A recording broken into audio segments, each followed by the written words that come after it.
Bismillahirrahmanirrahim. Assalamu alaikum. I am Muhammad Salahuddin Manik. I am an assistant teacher of Kalipur High School and College, Motlok Uttar Chatpur. I shall teach you in this second paper for class 9. Last class I taught you tag question. Today I shall teach you restaurant. Means it is about handling position. My dear students, আমি আজকে কিছু গুরুত্বপূর্ণ সাবজেক্টের কথাগুলো নিয়ে আলোচনা করব, যেগুলো নাকি ট্যাগ কোশ্চেনের জন্য it is primate, very very important. আমি গত ক্লাসে বলছিলাম all of you, none of you, some of you, most of you, every one of you, each of you ইত্যাদি। আবার পড়াইছিলাম all of us, none of us, some of us, most of us, every one of us, each of us. Today I shall teach you all of them. Them means they, because them বাক্যে subject হতে পারে না, কারণ এটা object, their object to them. তো so আমরা এখানে শুধু সাবজেক্ট আর নাম অফ देम, এখানেও সাবজেক্টে আমাদের দে, সাম অফ देम এটাও সাবজেক্ট দে, এবং মোস্ট অফ देम এর subject, every one of them এটাও subject they, each of them এটাও সাবজেক্ট দে, মূল বাক্যের সাবজেক্টটাকে সাবজেক্ট হবে দে।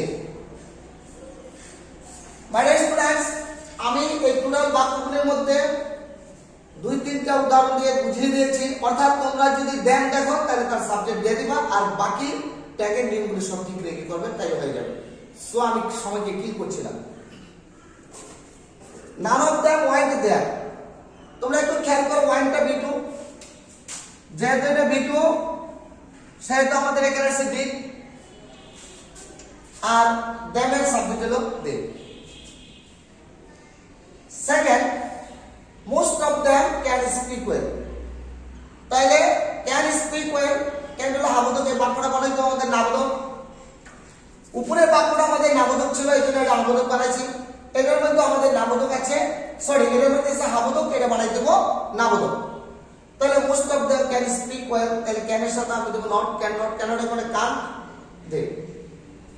Every one of them did cry, তাদের সবাই, অর্থাৎ এই দ্বিতীয় অক্সিলারি ভার্ব, আবার এই বাক্যের মধ্যে দ্বিতীয় হইছে পিবি। পিবি মানে প্রিন্সিপাল ভার্ব, পিবি বি2, অর্থাৎ পাস্ট টেন্স। তো আমরা একটা জিনিস খেয়াল করে দেখলাম যে এই যেহেতু ডিড, তাহলে তার ট্যাগে তার ভার্বকে কি ডিড এর সাথে যোগ করি, নট, ডিড নট করে ডিডেন্ট, দেন থাকতে হবে দে, এই পার্ট শেষ। মাই ডিয়ার স্টুডেন্টস, আমি আরেকটা সাবজেক্ট লিখেছি, ডেথ মানে মৃত্যু, অ্যাঙ্গার ক্রোধ, ফিয়ার তো ভয়, লাভ তো ভালোবাসা, সামনে গ্রীষ্মকাল, সামনে সূর্যের টাইম হলো সময়, উইন্টার হলো শীতকাল। অর্থাৎ এখানে যে কথাটা বলা হয়েছে যে এগুলি দিয়া যদি কোনো পুরুষোচিত ভাব বোঝায়, অর্থাৎ যদি উত্তাপ বোঝায়, তাহলে তার ট্যাগের সাবজেক্ট হবে হি। কারণ এখানে আমি দেখলাম যেমন that touches his hand to every man, এখানে হবে ডাজেন্ট হি।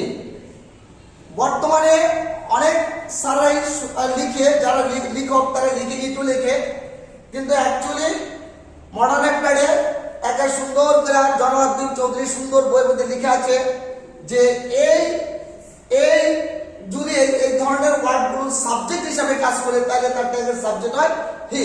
তাই এই ধরনের বাক্যগুলি তৈরি করতে একটু কষ্ট, সো আমি কিছু বাক্য তৈরি করেছি, তোমরা একটু দেখো।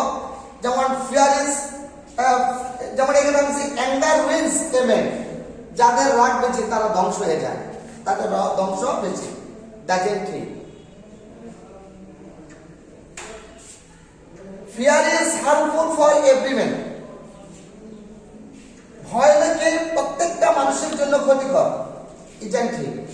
অথবা যদি আমরা দেখি যে বর্তমান যে লেখকরা লিখে সেখানে হি এর পরিবর্তে ইটু লিখে, তবে দুইটাই আমার মনে হয় কারেক্ট হবে, কারণ দুইটি আমরা পেয়েছি, সো আমরা হিও দিতে পারবো, ইটো দিতে পারবো। তো হিতে আমি মনে করি এটা যেহেতু কারেক্ট হিসাবে লেখছে, এটা কারেক্ট দেওয়া যায়।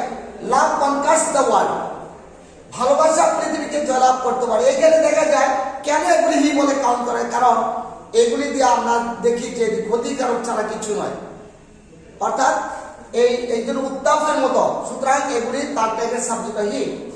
তাহলে এই জন্য সে অ্যাজ, তাহলে doesn't he. The summer comes after the spring, বসন্তের সামার কামস আসে বসন্তের পরে, শীত বসন্ত, গ্রীষ্ম বর্ষা শরৎ হেমন্ত শীত বসন্ত, হেমন্ত শীত বসন্ত, স্প্রিং নাকি বসন্ত। তারপরে আমাদের রেজাল্ট কি হলো, the summer comes after the spring, বসন্তের পরে গ্রীষ্মকাল আসে। তাহলে আমাদের কামসের মধ্যে আছে অ্যাজ, সুতরাং আমরা ডাজ দিতে পারি, ডাজের সাথে নট দ্য ডাজেন্ট। আর যেহেতু এখানে সামার আছে, সো আমরা তার সাবজেক্ট দেব হি। আমি আবার বলেছি যেটা কোনো কোনো ক্ষেত্রে তারা কিন্তু ইটু বলে, কিন্তু অ্যাকচুয়ালি আমি দেখেছি যখন আমরা কাছে দুইটাই কারেক্ট দেয়। হাউয়ার দ্য সান গিভস হিট, সূর্য উত্তাপ দেয়, তাহলে আমাদের এখানে ডাজেন্ট সূর্য হি। এখানে আমি আরেকটা বাক্য লিখেছি, time and tide wait for none, সময় এবং স্রোত কারোর জন্য অপেক্ষা করে না। সুতরাং টাইম এন্ড টাইড, যেহেতু এটা হি, এটা দুইটা মিলে আমাদের ডাউন হয়ে গেল, অর্থাৎ প্লুরাল হয়ে গেল। সো এটা হবে কি ডোন্ট, আর এই দুটো মিলে হলো দে, অর্থাৎ প্লুরাল হয়ে গেল দে। তাহলে হিয়ের ফুল নাম্বার দে, সি এর ফুল নাম্বার দে, ইটের ফুল নাম্বার দে। Winter comes after the late autumn, শীত হেমন্ত, হেমন্ত শীত বসন্ত হেমন্ত, লেট অটম, অটম হলো শরৎকাল, লেট হলো হেমন্তকাল। তাহলে আমাদের উইন্টার কাম শীতকাল আসে কিন্তু আফটার দ্য লেট অটম, মানে হেমন্তের পরে আমাদের আছে কি শীতকাল, হেমন্ত শীত ও বসন্ত। আচ্ছা, তাহলে আমাদের রেজাল্ট কি আসলে কামস, এই কামসের সাথে আছে এস, সুতরাং ডাজেন্ট, আর উইন্টার হি। মাই ডিয়ার স্টুডেন্টস, আমি আরেকটা রুল লিখেছি, আমি সংক্ষেপে শেষ করে দিচ্ছি। যেমন এখানে আছে চ্যারিটি অর্থ দান, আর্থ অর্থ পৃথিবী, হব অর্থ আশা, মন অর্থ চা, রিলিজিয়ন হলো ধর্ম, রিভার হলো নদী, কাউ হলো গাভী। এর মূল বাক্যে সাবজেক্ট হয়ে থাকে, তার সাবজেক্ট হয় সে। যেমন আমি একটা উদাহরণ দিয়েছিলাম, যেমন গাভী, একটা শিশু বাচ্চা যদি মরে যায়, তাহলে সেখানে দেখা যায় যে তার মায়ের পরিবর্তে মায়ের দুধের মা যদি মারা যায়, তো মায়ের শিশুটা গাভীর দুধ খেবে, যে জন্য মাকে সি বলে কাউন্ট করা হয়। তাহলে যেমন চ্যারিটি ইজ নোবেল ডিড, দান হলো একটা কি, দান হলো একটা মহৎ কাজকর্ম, তাহলে আমাদের ইজেন্ট সি। আমি আবার বলছি, কোনো কোনো ক্ষেত্রে এটা একটু বলে, বাট অ্যাকচুয়ালি প্রোনাউনে এটা আমরা দেখেছি যে সি হয়। How is helpful to develop every man's life, আশাই মানুষের কি করে এটা ডেভেলপ করে। পিস তাহলে আমাদের কি ইজেন্ট আর বক্তব্য বেশি। পিস ক্যান নট কাম, যেহেতু নেগেটিভ সেন্স, এটাকে আমরা বলতেছি ক্যান, আর পিস থাকবে বেশি। Justice brings piece in human life, ন্যায় বিচার কি করে মানুষের জীবনে শান্তি আনে। তাহলে এসএসএ তাহলে ডাজেন্ট, এইটা হামদত করলাম ডাজেন্ট, আর জাস্টিস থাকবে সেই। সর্বশেষে আমি দিয়েছি religion is the symbol of piece, মানে ধর্ম হলো যে মানুষের শান্তি। সুতরাং এটা শান্তি, যেহেতু এটাকে আমরা সি বলে কাউন্ট করা হয়েছে, তাহলে আমরা এটা কিন্তু ইজেন্ট সি। মানে স্টুডেন্টস, অ্যাকচুয়ালি আমি আগে বলেছিলাম যে ট্যাক্সেশনের ক্ষেত্রে আমাদের সাবজেক্টগুলি ফাইন্ড আউট করে লেখাটাই সবচেয়ে কঠিন। সো আমি যে ডিফিকাল্ট সাবজেক্টগুলো আছে এবং এই সাবজেক্টগুলো কিভাবে আমরা ফাইন্ড আউট করবো, এটা আমি একটু যেটা আমি বলে দিলাম। আর অল্প হয়তো কিছু বাকি আছে, সেটাতে আমি বাকি ক্লাসটাতে ব্যাখ্যা করে দেবো।